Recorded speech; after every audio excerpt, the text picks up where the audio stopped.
Sun Tzu, The Art of War.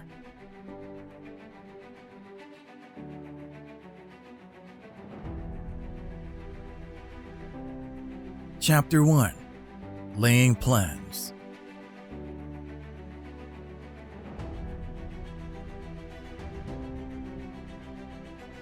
Sun Tzu said, "The art of war is of vital importance to the state. It is a matter of life and death, a road either to safety or to ruin. Hence it is a subject of inquiry which can on no account be neglected."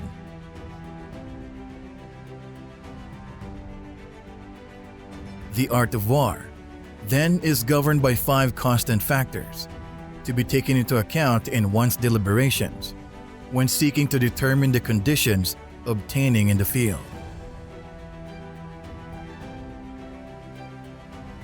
These are the moral law, heaven, earth, the commander, method, and discipline.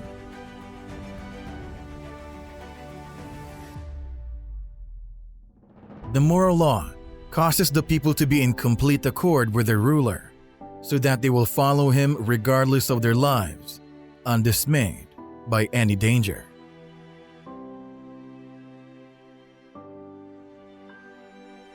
Heaven signifies night and day, cold and heat, times and seasons.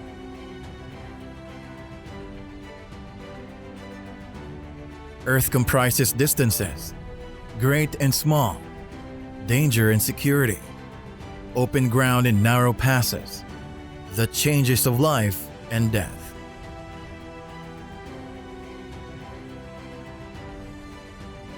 The commander stands for the virtues of wisdom, sincerity, benevolence, courage, and strictness.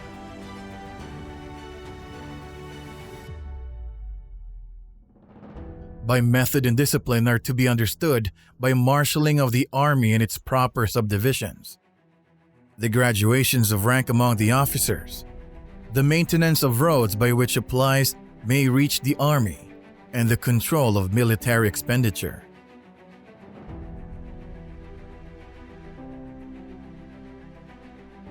These 5 heads should be familiar to every general. He who knows them will be victorious. He who knows him not will fail. Therefore, in your deliberations, when seeking to determine the military conditions, let them be made the basis of a comparison. In this wise, which of the 2 sovereigns is imbued with the moral law? Which of the 2 generals has most ability? With whom let the advantages derive from heaven and earth? On which side is discipline most rigorously enforced? Which army is stronger? On which side are officers and men more highly trained? In which army is there the greater constancy both in reward and punishment?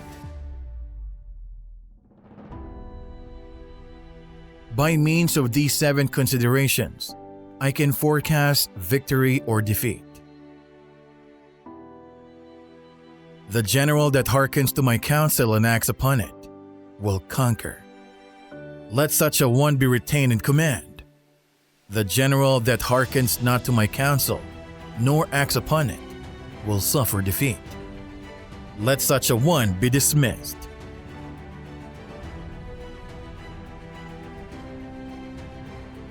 While heading the profit of my counsel, avail yourselves also of any helpful circumstances over and beyond the ordinary rules. Accordingly, as circumstances are favorable, one should modify one's plans. All warfare is based on deception. Hence, when able to attack, we must seem unable. When using our forces, we must seem inactive. When we are near, we must make the enemy believe we are far away. When far away, we must make him believe we are near.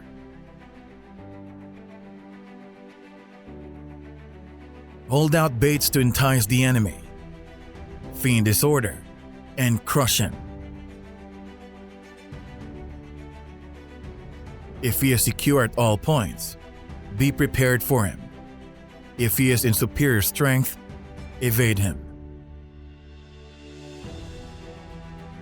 If your opponent is a choleric temper, seek to irritate him.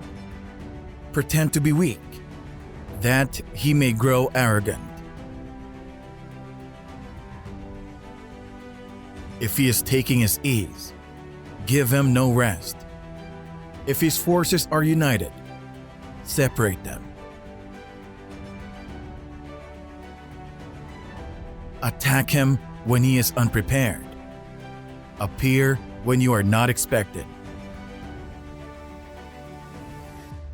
These military devices leading to victory must not be divulged beforehand.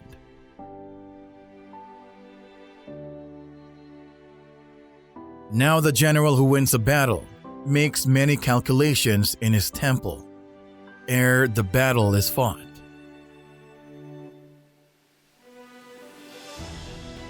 The general who loses a battle makes but few calculations beforehand. Thus do many calculations lead to victory, a few calculations to defeat. How much more no calculation at all? It is by attention to this point that I can foresee who is likely to win or lose.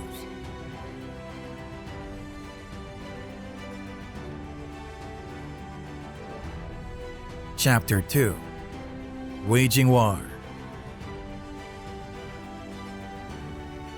Sun Tzu said, "In the operations of war, where there are in the field 1,000 swift chariots, as many heavy chariots, and 100,000 mail-clad soldiers, with provisions enough to carry them 1,000 li, the expenditure at home and at the front, including entertainment of guests, small items such as glue and paint, and some spent on chariots and armor, will reach the total of 1,000 ounces of silver per day.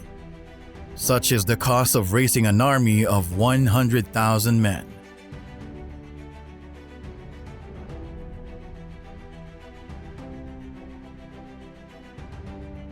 When you engage in actual fighting, if victory is long and in coming, then men's weapon will grow dull and their ardor will be damped.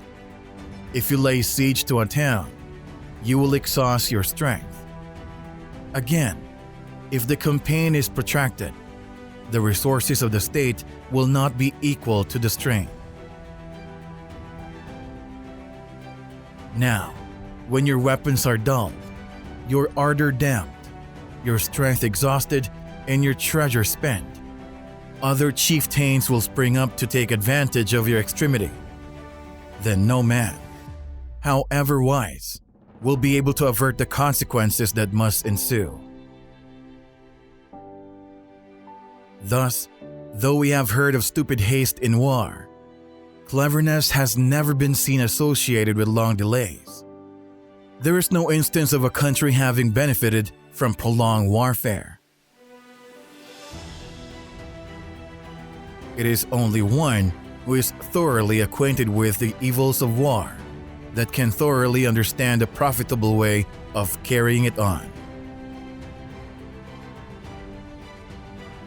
A skillful soldier does not raise a second levy, neither are his supply wagons loaded more than twice. Bring war material with you from home, but forage on the enemy. Thus the army will have food enough for its needs. Poverty of the state exchequer causes an army to be maintained by contributions from a distance. Contributing to maintain an army at a distance causes people to be impoverished. On the other hand, the proximity of an army causes prices to go up, and high prices cause the people's substance to be drained away. When their substance is drained away, the peasantry will be afflicted by heavy exactions. With this loss of substance and exhaustion of strength. The homes of the people will be stripped bare, and 3/10 of their income will be dissipated. While government expenses for broken chariots, worn-out horses, breastplates and helmets, bows and arrows, spears and shields, protective mantles, draw toxin and heavy wagons will amount to 4/10 of its total revenue.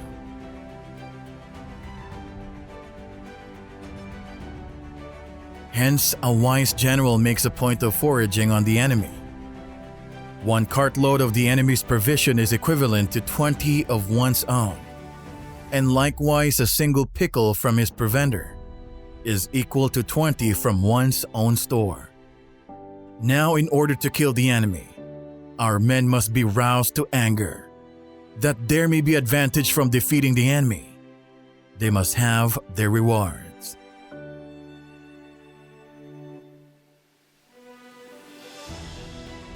Therefore, in chariot fighting, when 10 or more chariots have been taken, those should be rewarded who took the first.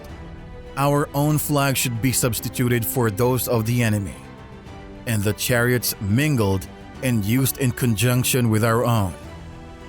The captured soldiers should be kindly treated and kept.